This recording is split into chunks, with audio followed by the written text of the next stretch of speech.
to understand about these agreements, it's not about trade, and it's like cement. Once the cement dries in these agreements, you can't change the rules unless all the other countries agree to amend the agreement. So what we're talking about with this leaked chapter is literally a parallel system of justice. People have domestic laws in courts trying to defend our rights and get our needs met. Corporations would have a parallel system of private attorneys, 3 of them, no conflict of interest laws. The U.S. and the other countries would submit themselves to the jurisdiction of this corporate kangaroo court. And these 3 random attorneys would have the right to order the U.S. government to pay unlimited amounts of our tax dollars to corporations and investors who, A, claim regulatory costs need to be refunded, or B, are saying they're not being treated well enough, regardless if the policies they dislike are the exact same ones that apply to all of us. Even under NAFTA's system, which has some of this, $350 million have already been paid out to corporations by governments over toxics bans, zoning laws, timber rules. This is a sneaky outrage, and if people actually put a spotlight on it, we can stop it.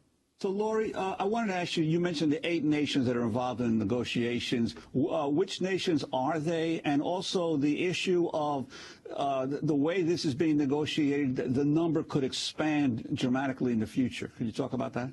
Well, the reason why it is so incredibly important that this agreement be exposed is this could well be the last agreement that's negotiated. So many of your listeners and viewers have been involved in the sneaky way trade agreements have been used by corporations to limit regulation and to foster a race to the bottom since NAFTA. And each of these agreements has gotten bolder, more expansive in its limits on government regulation and its granting of corporate powers. This one could be the end, because what they intend to do is leave it open, once it's done, for any other country to join.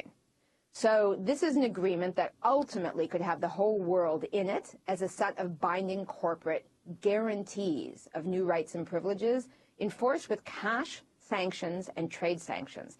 It is not an exaggeration to say that the TPP threatens to become a regime of binding global governance, right at the time that the Occupy movement and movements around the world are demanding more power and control. This is the fight back. This is locking in the bad old way plus.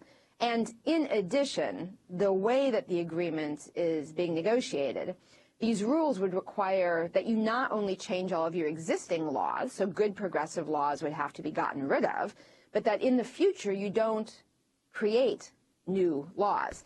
Now, the agreement now includes Australia, Brunei, New Zealand, Singapore, Chile, Peru, and Vietnam, as well as the U.S., plus Malaysia has now joined. And the agreement includes all of the NAFTA-style privileges that promote offshoring, but more drastically, it has all sorts of new corporate privileges. So the right to extend medicine and seed monopolies to jack up medicine prices, even the right to challenge formularies, medicine prescription group buying plans. For instance, what the Obama administration has put in their health reform bill, they are at the negotiating table behind closed doors trying to kill the right to use for other countries. Or the financial rules would have just a limit. Countries aren't allowed to ban risky financial products or services at the same time that we're trying to issue regulations under financial reform. And the agreement even meddles with how we spend our local tax dollars. For folks around the country who are doing sweat-free campaigns, who are doing living wage campaigns, green buying campaigns, this agreement says, A, you can't have local preferences, so no Buy New York State preference to recycle money back in your state, your tax dollars, no Buy American, but also conditions like a product has to have recycled content or that uniform has to be sweat-free. Those kind of conditions can be challenged. This is an incredible corporate power tool. It's only gotten this far because it's been secret. And people in the other countries don't want it either.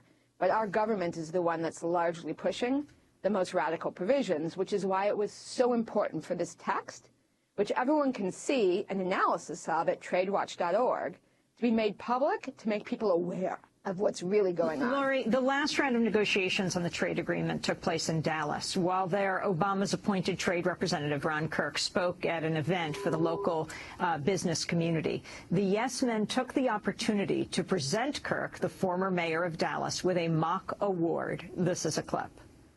Hello, thank you so much for being here. My name is Gid Habersall, and on behalf of the Texas Corporate Power Partnership, we are very, very pleased to announce that the U.S. trade negotiators are the winners of our 2012 Corporate Power Tool Award.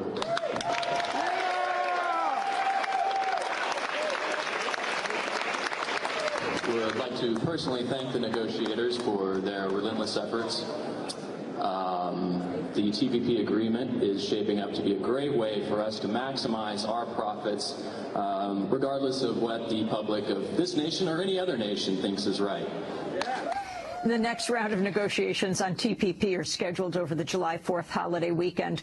Lori Wallach, can you comment on this? And also what I assume would be President Obama's response, if talking behind the scenes, like perhaps tonight when he's going to be at Sarah Jessica Parker's house with raising a lot of money. The financial sector is donating $37 million to Mitt Romney so far. The Obama administration's haul, $4.8 million. That even his own Wall Street supporters are going over to Romney right now. So he would say he is doing better than Romney would in trying to take on these guys. I think that for President Obama, there are two scenarios. One is he has not been on top of what these negotiators are doing. This really has been under the radar. It's so important that the text finally came out because it sends a warning to Congress, to the public, etc. And that's basically he's got negotiators on the loose. They are many of the same people who during the Clinton administration got us into NAFTA. They're recycled back into the trade negotiating team. The other alternative explanation is just the money one, which is it is the case that this is an agreement the 1% loves. This is sort of a 1%er fantasy. It's not just that on the margins and in national governments you have to keep fighting with all your money and lobbying to try and get what you want. This would lock it in for the future, indefinitely. We want to thank you very much for being with us, Director of Public Citizens Global Trade Watch, and we will continue to watch this.